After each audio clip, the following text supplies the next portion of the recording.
Hi, Philip Warner here, Captain of the Mandemar Rural Fire Brigade. We've got some handy hints and tips on how to burn a pile of vegetation safely on your property. The information in this video is a guide only. The guidelines and rules are the same throughout New South Wales, so check out your local council or your local RFS website for more information. Firstly, think about where's the best place to build a fire on your property. You'll need a flat, cleared area at least 15 metres in diameter, without any overhanging trees or power lines and away from the boundary fences. Some preparation work could be needed, such as slashing, mowing or clearing a decent sized space. Right, we've got a safe place to burn. What can you burn? Pretty simple really, dead and dried vegetation.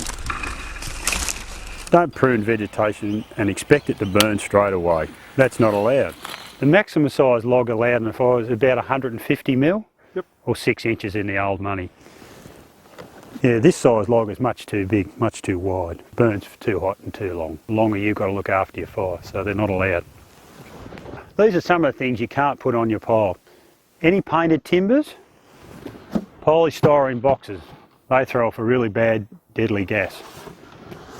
The worst offender of all are the tyres. They'll throw off a toxic plume into the air. And finally, one of the last things, a treated pine or any treated timbers at all. They throw out a very deadly gas. This isn't a chance for your mates to bring their building waste and such to your place to burn either. You should know that it's illegal to burn treated timbers or tyres anywhere in New South Wales. And besides being hefty fines, you'll be pretty unpopular with the neighbours if you did. Soft and green weeds such as wandering dew, grasses and chickweeds should not be added to your burn pile. They can be composted. However, woody weeds such as lantana and privet are okay. Piles that are too high produce more intense heat and hold the heat for longer. This pile, you've got it in a really great area. Yep. The area is flat. Yep. We've got a good cleared 15 metres right around the outside of it. But also the main point, it's not too high. And it's also not too big in diameter. So you've done a really good job on this pile, so I think it'll be a good burn. You probably want to make yourself a pile of smaller twigs and leaves just to get things underway. A good tip here is to make a sort of nest halfway up the height of your pile and stick the match in there. If you light on the base of your heap, you'll find the flames will probably flare up and take off with a roar and lots of heat. The potential for trouble is proportional to the flame height, so start halfway up. Keep in mind that you cannot burn on a day declared a total fire ban by the New South Wales Rural Fire Service. And you can't burn on a no-burn day as declared by the New South Wales Department of Environment, Climate Change and Water either. And you can't burn in the bushfire danger period without a fire permit. You'll find more information about these things on the RFS website or your local brigade. It's probably a good idea to disturb the pile just before lighting, to scare away anything that's taken residence. Before you light the heap up, you've got to let your neighbours know right around you that you're about to light your pile. And you've got to give them 24 hours notice to do that. You should also let your local RFS control centre or the New South Wales Fire and Rescue Station before the pile is lit.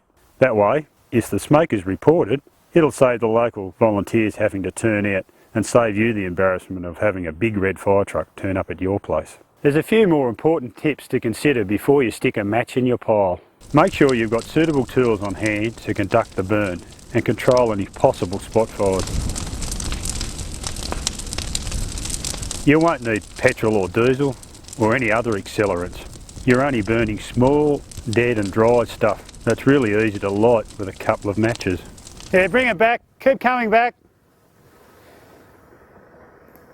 As you can see, the landowner's got a good sized tank on the back of his truck, a nice small little pump, and most importantly he's got a nice long hose which will reach right around the whole fire. Yeah, you've got a really good hose here, you know, it's got a good nozzle on the end of it, but the most important part is a good length hose, so you'll be able to get right around your fire. Yep. But most importantly, make sure that you take the hose off the truck and make sure that this pump starts before you light your fire up. Otherwise, you know, you could have some trouble a bit later on if it doesn't start. Don't forget to dress in protective clothing. Now, the property owner should be wearing a long sleeve cotton shirt, long cotton pants, a good pair of sturdy leather boots, and of course a hat which stops those embers from going down the back of his neck. But also, most importantly, are the leather gloves, because you'll be handling some warm material when you're raking your fire up.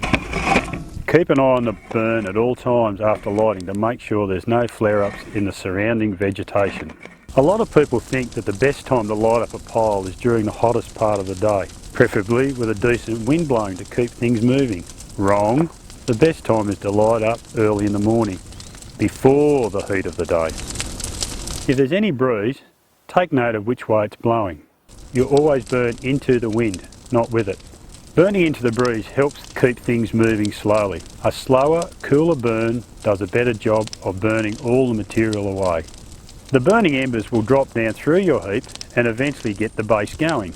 While the fire is doing its thing, you can stand back and relax. The first half hour or so of a pile burn is when it burns with most intensity.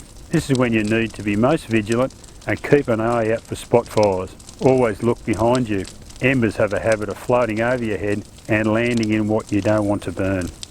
Any small spot fires need to be stamped out immediately while it's still small and easy to extinguish.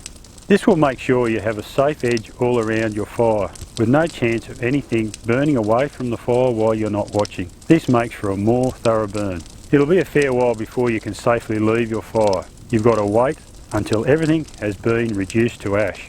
When there is no active flames left, get a rake and spread out the ash to remove the leftover heat more quickly. Completely extinguish the pile immediately after the burn is finished.